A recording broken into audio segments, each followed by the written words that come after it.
Good morning, जय हिंद। Hello friends, welcome to the exam toppers. स्वागत है आप सभी का हमारे द एग्जाम टॉपर्स परिवार में। आरआरबी, एनटीपीसी, ग्रुप डी, इसके साथ ही जितनी भी प्रतियोगी परीक्षा होती है उन सभी की दृष्टि से प्रीवियस ईयर में पूछे गए प्रश्नों के बारे में चर्चा करते हैं, जो कि काफ़ी महत्वपूर्ण है। तो आगे बढ़ने से पहले यदि आपने चैनल को सब्सक्राइब नहीं किया है तो सब्सक्राइब कर बेल आइकन को प्रेस कर लें ताकि आपको लेटेस्ट वीडियोज़ की नोटिफिकेशन सबसे पहले मिल सके। पहले प्रश्न से शुरू करते हैं। पहला प्रश्न है WHO, वर्ल्ड हेल्थ ऑर्गेनाइजेशन, विश्व स्वास्थ्य संगठन की एकमात्र महिला जो अध्यक्ष बनी है उनका नाम क्या है? WHO की विश्व स्वास्थ्य संगठन की एकमात्र महिला अध्यक्ष जो बनी है उनका नाम क्या है? डॉक्टर सुशीला नायर। डॉक्टर सुशीला नायर ही एकमात्र महिला हैं जो विश्व स्वास्थ्य संगठन की अध्यक्ष की बनी है। नेक्स्ट है, सिंधु घाटी सभ्यता किस युग की प्रमुख सभ्यता रही है? सिंधु घाटी सभ्यता किस युग की प्रमुख सभ्यता रही है? तो यह कांस्य युगीन सभ्यता रही है। सिंधु घाटी सभ्यता कांस्य युगीन सभ्यता है। शक संवत का आरंभ कितनी ईस्वी से हुआ था? किस ईस्वी से शक संवत का प्रारंभ हुआ है? तो 78 ईस्वी से शक संवत का आरंभ हुआ था। नेक्स्ट है, रेलगाड़ी रही है एक प्रमुख शताब्दी एक्सप्रेस जिसे कहा जाता है। शताब्दी एक्सप्रेस में शताब्दी का संबंध किस महापुरुष के जन्म शताब्दी से है?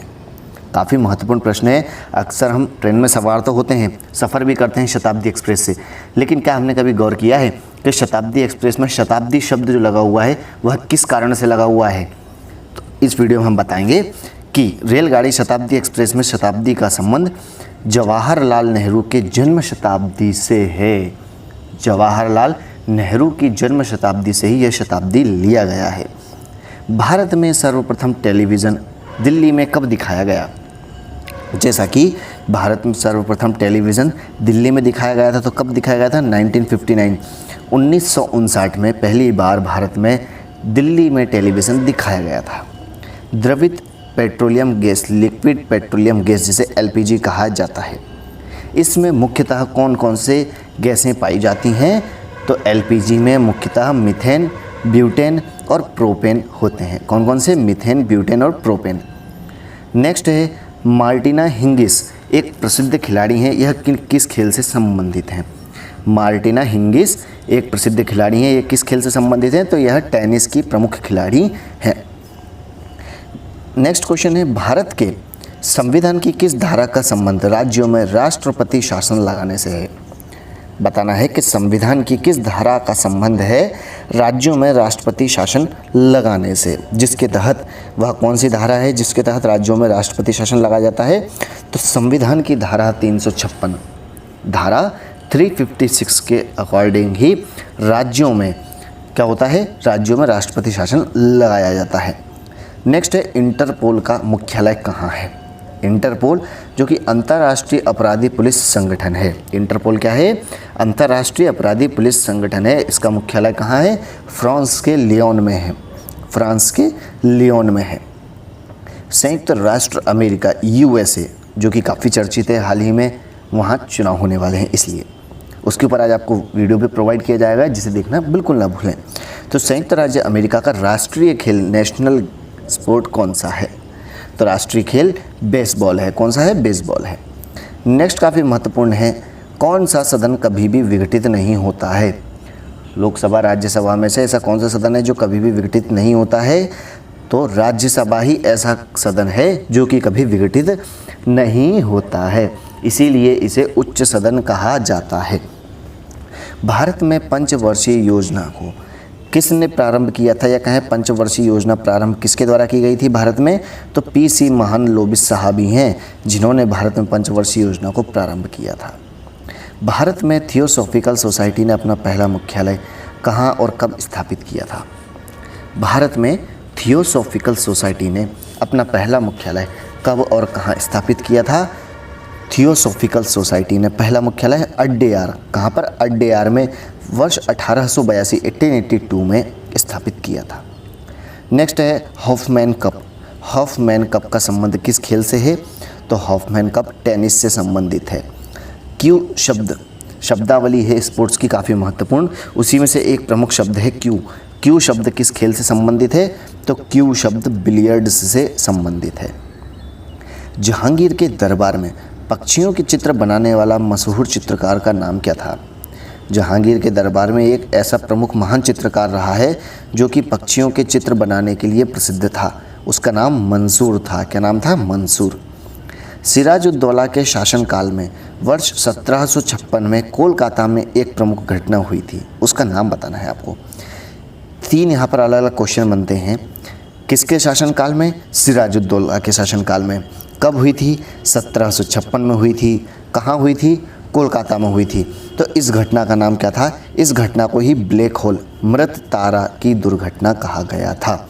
1756 में कोलकाता में ब्लैक होल की घटना हुई थी। अगला है, किस पद को शाहू मराठा राज्य के समय में वंशानुगत बना दिया गया था? जैसा कि मुग़ल काल में या कहीं इतिहास में कई ऐसे पद रहे हैं जो वंशानुगत रहे हैं, पीढ़ी दर पीढ़ी मिलते रहे हैं। तो इन्हीं में से एक कौन सा ऐसा पद रहा है जो शाहू मराठा राज्य के समय में वंशानुगत बना दिया गया था? तो उसका नाम पेशवा। वह पेशवा पद था जिसे शाहू मराठा राज्य के समय में वंशानुगत बना दिया गया था।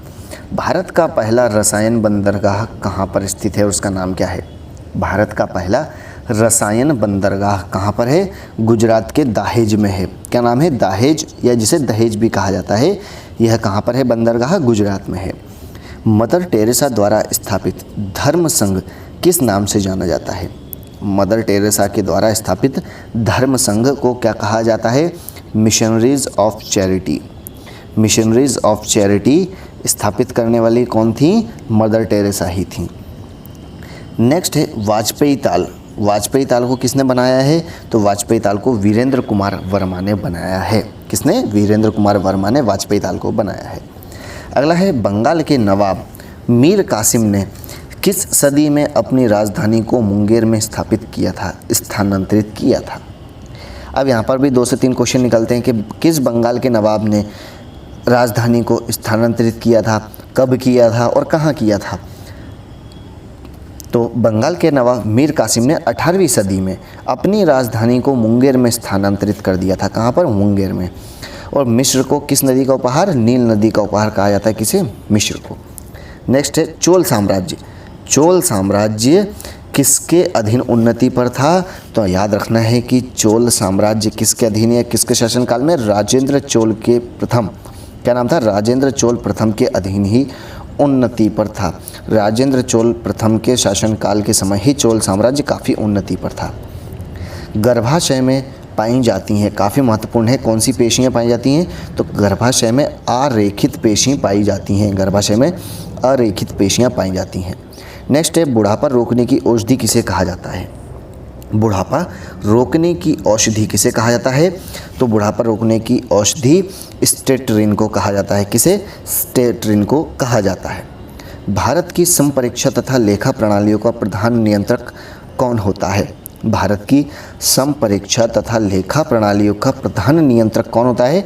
महालेखा परीक्षक ही भारत की संपरीक्षा तथा लेखा प्रणालियों का प्रधान होता है।